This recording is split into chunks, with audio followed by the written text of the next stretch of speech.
This screencast is to help set up the email accounts inside of your child's iPad. The first thing you're going to do is go into Settings, right, and then tap the Mail, Contacts, and Calendars section of Settings down there.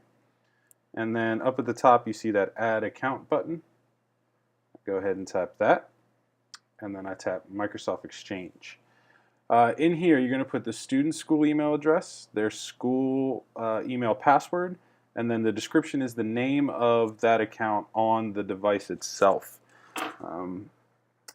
So I am going to put in an email address that we use for our school iPads. Right.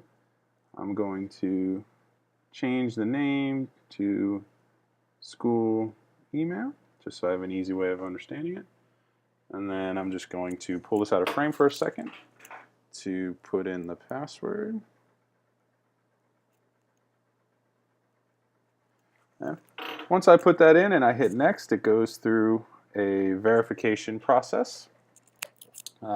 Just as that's working, if your child has forgotten his or her school email password, they can see Mr. Fabry, Mr. DeLuco, Mrs. Bennett, or Mrs. McGuigan tomorrow, Thursday the 12th, during the school day in order to get it reset for the special advisory time at the end of the day tomorrow that's dedicated to doing this for our students.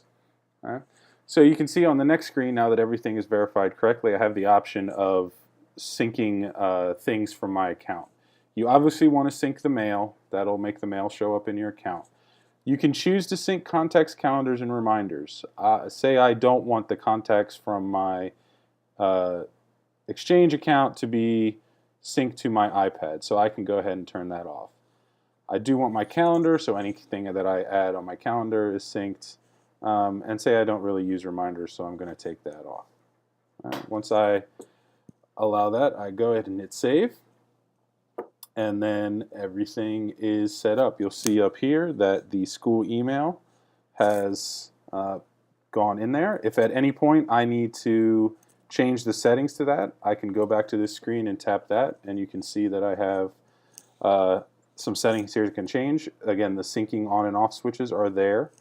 The mail days to sync, the default is 3 days. That tends to be a little short. I would suggest at least a week. I don't know if you necessarily want to go to no limit, but you can at least have a week. That way, at least a week of old emails will appear inside of the iPad. Right. The other step that suggests that we do is you see here, as I was back on my mail, contacts, and calendar screen, and I scroll down and I have this default account. I would highly suggest that your child put that school email, again, that's the name that I gave it, puts the school email as the default account. This means that every single time they create an email, it will come from their school email account as opposed to their personal account. Two reasons to do this. Number one, the idea of when they're using this, they're probably using it for school-related purposes, so it's easier to identify them if it's coming from their school email account. Number two, they actually cannot access outside emails from school grounds. So when they send an email during the school day, if it's sent from a non-school email, it's not going to send until they connect someplace else. So it's really a good idea for them to go ahead and place that school email as their default email account. And once they've done that, just a pretty good check is to go ahead and hit the home button. And you can see down there that I have 17 emails coming in that were from various.